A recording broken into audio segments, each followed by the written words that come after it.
Good morning, Framingham High School, and welcome to Flyer News. On today's episode, we will find out what movies are topping the box office and get the scoop on this year's musical Legally Blonde with a new edition of entertainment. Elena Jacob will give us an update on Sports Authority closing, and we will get an inside look on the details of the budget for the school committee with Benji Kling. All that and even more on Flyer News.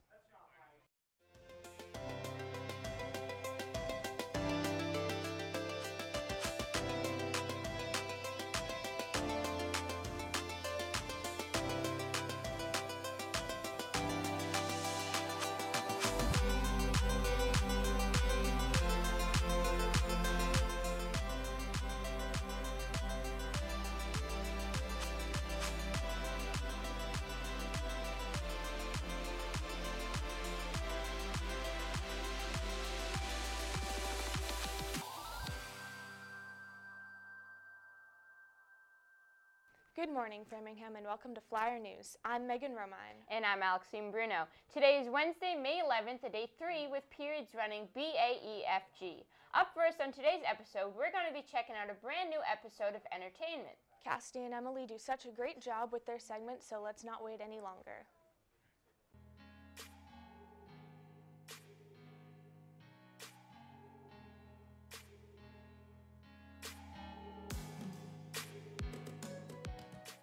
Good morning, Framingham High School, and welcome to Entertainment Weekly. Topping the box office this week was Captain America: Civil War with $181,791,000. In second was The Jungle Book for its fourth week with $21,873,000. And in third was Mother's Day, starring Jennifer Aniston and Kate Hudson with $9,006,141. The Framingham High School Drama Company will be performing their production of Legally Blonde on Thursday, Friday, Saturday, and Sunday. Tickets can be sold online for $14 or at the door for $18. On Thursday, you can buy tickets for $5 if you wear pink. HHS Instrumental Department will also be providing live music. Legally Blonde follows the story of a sorority girl who follows her ex to Harvard in hopes of winning him back, but discovers that she's an excellent attorney and meets and helps others along the way. My favorite part about it, personally, is the lights. It's just bright pink, and Chris Winters shreds on a guitar, and it's sick. It's really fun to watch. That's it for this installment of Entertainment Weekly. Tune in next week for new information and new location. I'm Cassidy Slam, and let's take it back to the day. Over the past couple months, nationwide sporting goods business Sports Authority has been receiving massive amounts of attention for their branches across the nation. They have been on thin ice since they announced their bankruptcy last month, and we have a story regarding everything you need to know on the topic for you today. Flyer News reported previously on the reconsolidation of Sports Authority stores across the country after filing for Chapter 11 bankruptcy protection in March, indicating the closing of 140 stores and 2 distribution centers. Sports Authority is currently carrying just over $1 billion in debt. The company notified the U.S. Bankruptcy Court that it would pursue a sale instead of reorganizing. Bids for Sports Authority's assets and leases are due today, and Medell Sporting Goods, Inc. has just backed away from a potential deal for the chain that would have kept some of the stores operating under their current name. Sports Authority has set a deadline of Wednesday for bids for an asset auction on May 16th. On that day, it will also auction 140 store leases. The company is currently meeting with competitors like Dick's Sporting Goods and Academy Sports and Outdoors for potential deals. Just last week, the company's attorney Robert Kleiman told U.S. bankruptcy judge Mary Walrath that, quote, liquidation is not in our vocabulary. However, despite hopes that the chain could reorganize and shut down some of its stores to avoid bankruptcy, Sports Authority will liquidate all stores and close down operations in the months ahead.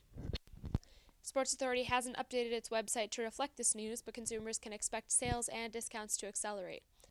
Flyer News will keep you updated, but for now, this has been Elena Jacob reporting for Flyer News. Let's send it back up to the desk. In America, there's been a looming issue regarding drug use prevalent for decades. However, it has just gotten worse in Northern California. One of the most intense painkillers typically prescribed to treat aggressive forms of cancer has just hit the streets. The drug is called fentanyl and has been around since the 60s and provides recreational users with a super high and oftentimes death. The drug is 100 times stronger than morphine, 50 times stronger than heroin, and unfortunately, it is often learned the hard way by its users. In March, over a period of 12 days, 10 people were killed from the pills laced with fentanyl, and unfortunately, its use is only spreading across the nation. One of the largest struggles we've been facing here at FHS is problems with our school budget. Right now we have an exclusive story with Benji Kling that will fill you in on all the information you need to know regarding the topic. Every year, the town of Framingham, in accordance with the Framingham School Committee, has to pass a budget for the town's public education for the coming year. This year, that process was made particularly hard as the two sides found it very hard to agree upon a number. Here's a look at the cuts that finally passed and what this new budget could mean for Framingham Public Schools going into the next fiscal year. It was clear this process was going to be particularly hard even back in March during the race for Framingham Selectmen, in which this was a key issue. Listen to Framingham Selectman Charles Sisitsky, who summarizes the issue quite well. There remains a $4 million budget gap between what the schools say they absolutely need and what the town says we can afford.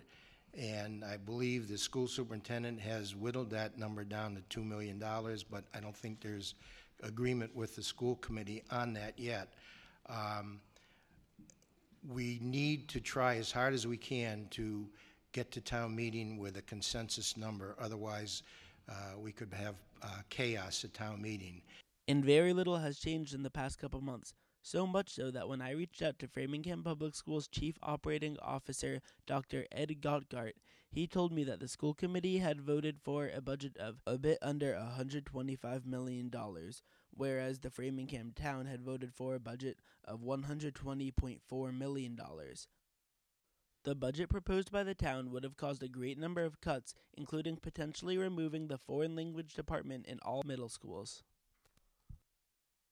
In this PowerPoint Dr. Gottgart generously provided to me, Dr. Stacy Scott, superintendent of the schools, proposed a budget $122.5 million, halfway between the two opposing sides. While this new budget will still result in cuts, it'll cause for less than the original one passed by the town would have, stopping just above the red line, meaning no teaching positions will be lost as a result of the new budget. So even though many schools across the town of Framingham will lose some novelties, no teachers will lose their jobs as a result.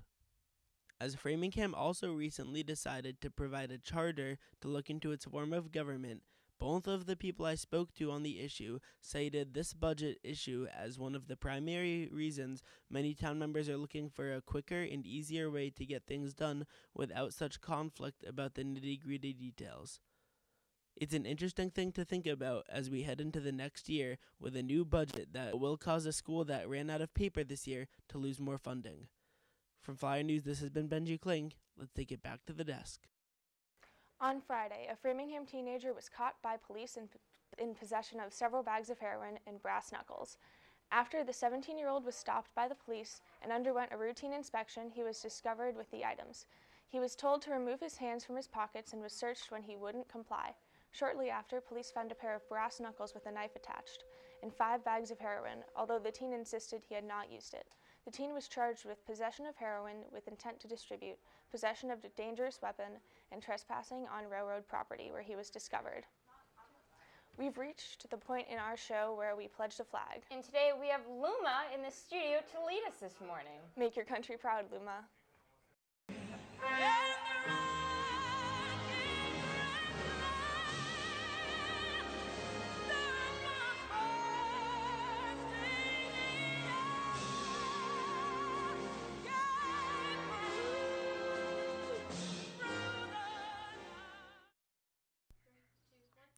Please stand for the pledge. I pledge of allegiance to the flag of the United States of America and to the republic for which it stands, one nation, under God, indivisible, with liberty and justice for all.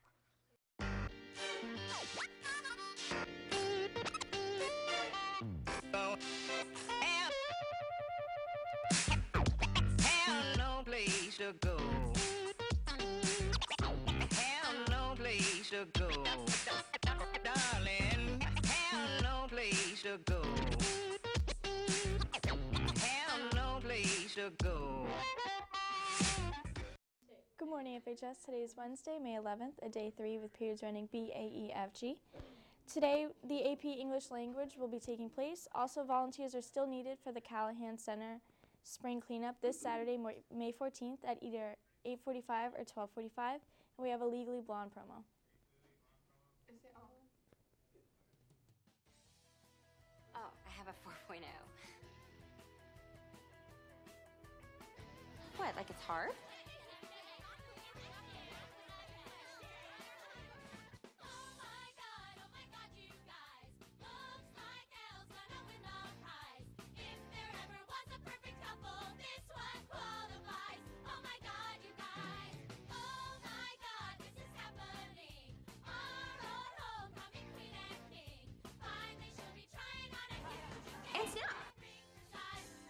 I'm going to Harvard.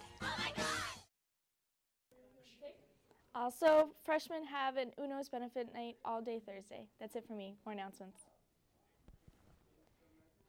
Good morning. Hi. This is an announcement for the senior class. It's just a reminder to buy your boat cruise tickets and your prom tickets. We only have 8 days left, and tickets will be on sale until the end of next week, so make sure you buy them. Thank you.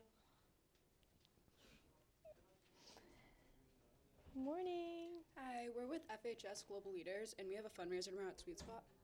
So make sure to say that you're coming for the FHS Global Leaders, and it's going to be 5 to 9. Thank you.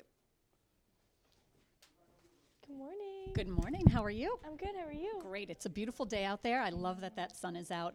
10th graders, the MCAS, the Math MCAS test begins next week, Tuesday and Wednesday of next week, May 17th and 18th. Your room assignments are posted outside the grade 10-12 office as well as in the cafeteria, so please check those lists and know what room you're supposed to go to. Also, remember that you may use a calculator for the second day of testing. That's Wednesday, so make sure you bring your calculator. If you don't have one, we will provide one for you. AP students, make sure that if you haven't paid that registration fee, you get that check to the counseling office. Also, MCAS, the library will be closed during MCAS testing, so Tuesday and Wednesday, that library will be closed. If you have a parking tag and you are parking in the school lots, make sure you're parking in the yellow line spaces only. Otherwise, you are subject to ticketing and towing. And don't forget about our new traffic flow in the morning. If you are dropping students off, make sure that you come in through the main entrance and then go through the first row of the parking lot. That's it for me. It's period B, guys.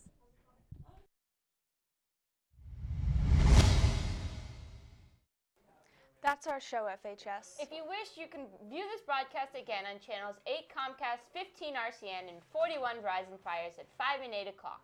You can also see this another broadcast on our YouTube channel. I'm Megan Romine. And I'm Alexine Bruna. Have a fantastic day, Framingham High.